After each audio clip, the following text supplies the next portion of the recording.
I'll now recognize the Ranking Member, Ms. DeGette, for 5 minutes.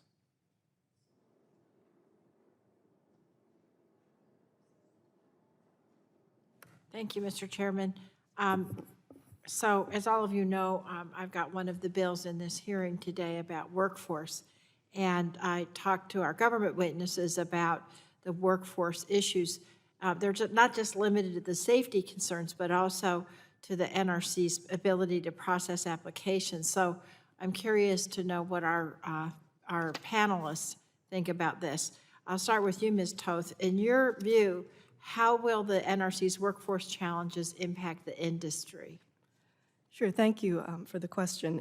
Absolutely, as we heard from the previous panel, there is 100% a shortage right now of nuclear engineers across all of the different hiring functions for these roles, from the development community, our national labs, the Energy Department, and the NRC. So certainly the strengthening the NRC Workforce Act could go a really long way toward ensuring that the NRC has the capacity to hire top talent, which it's certainly going to need as part of its workforce continues to retire and as competition from other nuclear sectors continues to grow. Thank you.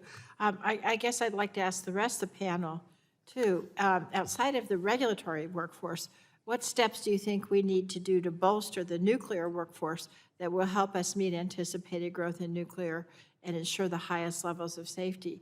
Mr. Nordhaus, do you have any thoughts on that? I think that I think there's clearly, we're seeing these problems across the economy and not just nuclear, from sort of qualified STEM talent to, electricians who can sort of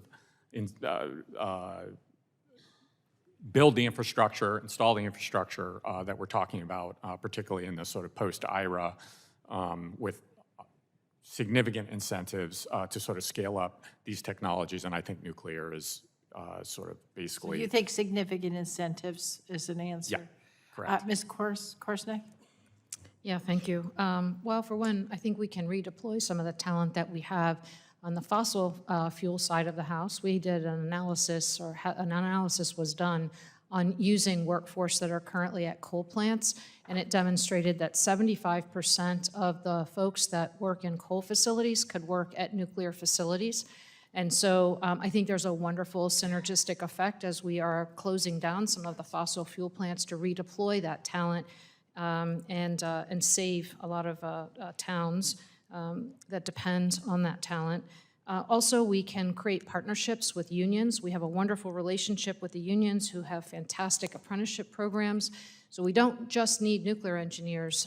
We need workers across the board. And I think partnering with the unions is a great opportunity for us as well. And it's not just four-year degrees. We need two-year degrees. We can take people right out of high school. So I just want people to appreciate the breadth of attention that we can be using for the whole energy sector. Yeah, that's exactly right. Chairman Merrifield? Yeah, I think the point of your legislation to provide tools to the NRC is one that we appreciate and agreed with the general intent.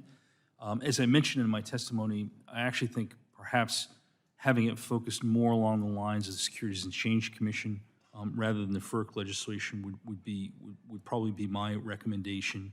A couple of the things in the legislation, it vests the authority solely in the chairman of the NRC to make those determinations. And as a former commissioner, I would say policy decisions of that size and scope really need to be decisions of the commission as a whole. So that would be an area we would certainly want to talk to the committee about. There's a duration of time on which the authority applies. Given the nature of the competition that the NRC faces today for a workforce, I think addressing this in a longer term than perhaps the five-year limitation included in the draft bill would be appropriate. Great. But if you don't mind, I have one more question for Ms. Toth, Absolutely. and I have 40 seconds.